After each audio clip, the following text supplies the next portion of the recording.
Chapitre 19. La scène pascale. Philippe dit: Montre-nous le Père, Seigneur, et nous serons pareils à elle. Depuis si longtemps, je suis avec vous, et toi, Philippe, tu ne m'as pas encore connu? Qui me voit, voit mon Père. Comment donc peux-tu dire: Montre-nous le Père? Tu n'arrives pas à croire que je suis dans le Père, et le Père est en moi? Les paroles que je vous dis, je ne les dis pas de moi-même, mais le Père qui demeure en moi accomplit toutes mes œuvres. Et vous ne croyez pas que je suis dans le Père, et lui est en moi? Que dois-je dire pour vous faire croire?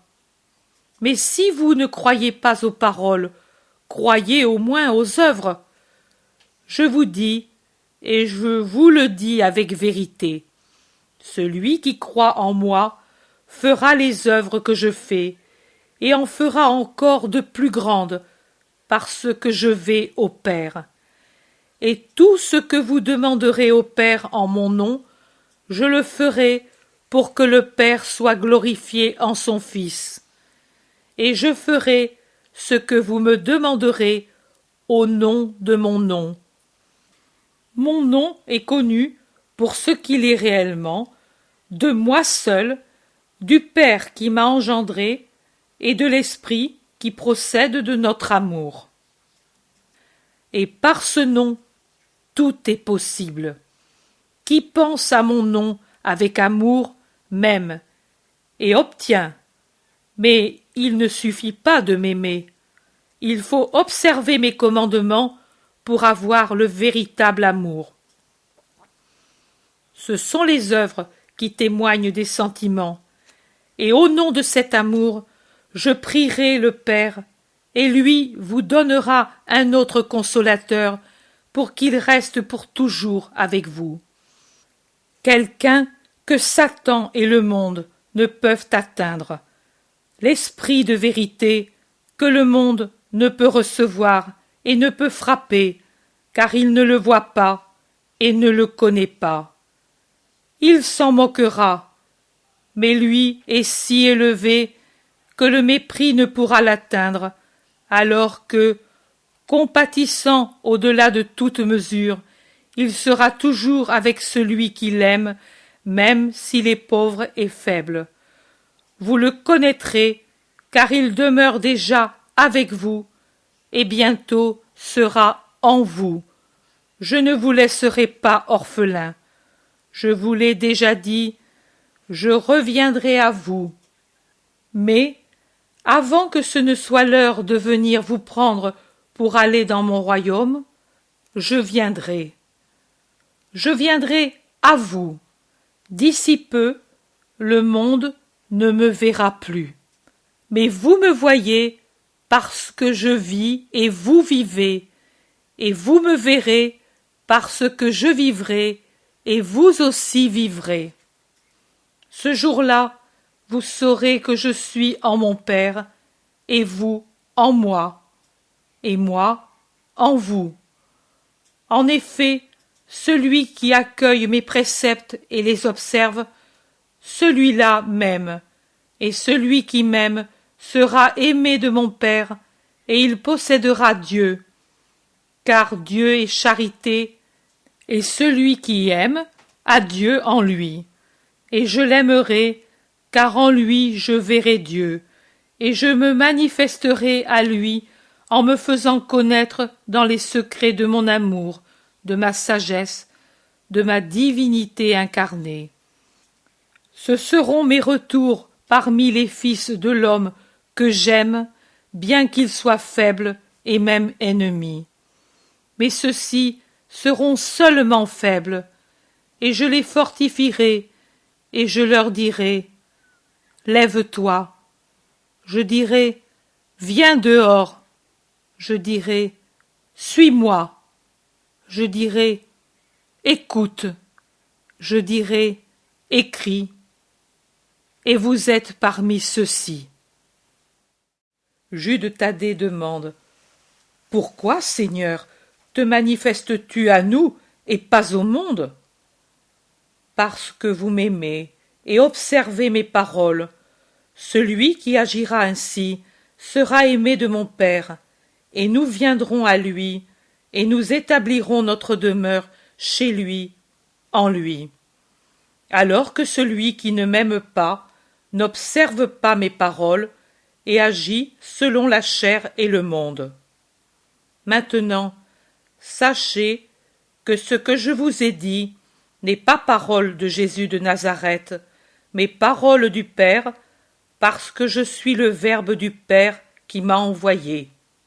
Je vous ai dit ces choses en parlant ainsi avec vous, parce que je veux vous préparer moi-même à la possession complète de la vérité et de la sagesse. Mais vous ne pouvez encore comprendre et vous souvenir.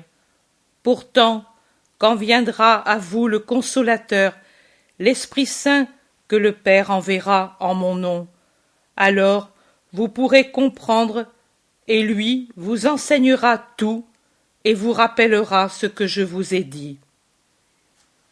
Je vous laisse ma paix, je vous donne ma paix, je vous la donne non comme la donne le monde, ni même comme jusqu'à présent je vous l'ai donnée, le salut béni du béni à ceux qui sont bénis. Plus profonde est la paix que maintenant je vous donne. En cet adieu, je vous communique moi-même mon esprit de paix, comme je vous ai communiqué mon corps et mon sang, pour qu'en vous reste une force dans la bataille imminente. Satan et le monde vont déchaîner la guerre contre votre Jésus. C'est leur heure. Ayez en vous la paix. Mon esprit, qui est un esprit de paix, car je suis le roi de la paix, ayez-la pour ne pas être trop abandonné. Celui qui souffre avec la paix de Dieu en lui, souffre, mais sans blasphème et sans désespoir. Ne pleurez pas. Vous avez bien entendu que j'ai dit « Je vais au Père, et puis je reviendrai ». Si vous m'aimiez au-delà de la chair, vous vous réjouiriez, car je vais au Père après un si long exil. Je vais vers celui qui est plus grand que moi et qui m'aime. Je vous l'ai dit maintenant, avant que cela s'accomplisse, comme je vous ai dit toutes les souffrances du Rédempteur avant d'aller vers elle, afin que, quand tout sera accompli, vous croyiez toujours plus en moi. Ne vous troublez pas ainsi, ne vous effrayez pas, votre cœur a besoin d'équilibre. Je n'ai plus que peu à vous parler, et j'ai encore tant à dire.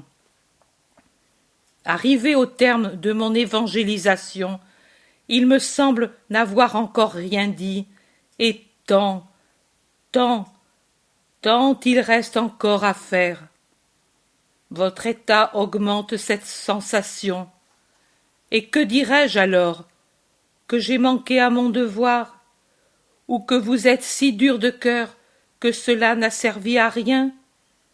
Vais-je douter?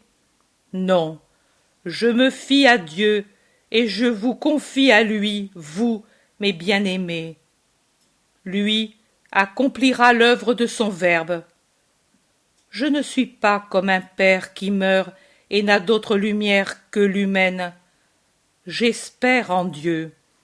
Et même en sentant en moi se presser tous les conseils dont je vois que vous avez besoin, et en voyant fuir le temps, je vais tranquille vers mon sort. Je sais que sur les semences tombées en vous va descendre une rosée qui les fera toutes germer.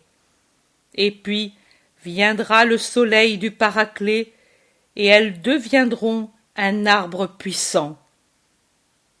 Il va venir, le prince de ce monde, avec qui je n'ai rien à faire. Et, si ce n'avait été dans un but de rédemption, il n'aurait rien pu sur moi.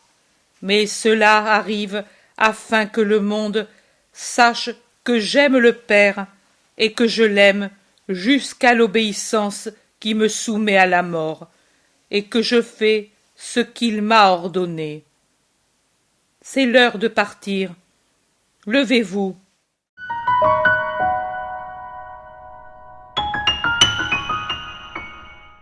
L'intérêt pour les écrits de Maria Valtorta ne cesse de grandir.